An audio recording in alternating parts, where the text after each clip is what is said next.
আসসালামু আলাইকুম রহমতুল্লাহি ওবরাকাতুহু। বন্ধুরা, আপনারা সবাই কেমন আছেন? আশা করি সবাই খুব ভালো আছেন। বন্ধুরা, আজকে আমরা রাসূলের চমৎকার একটি হাদিস শুনবো। তো চলুন আমরা শুনে আসি।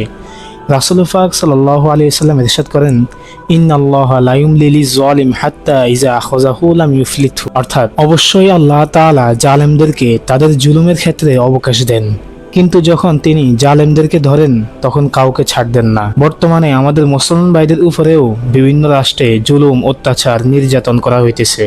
আমরা অপেক্ষায় আছি আল্লাহ পাক তাদেরকে কবে ধরবেন।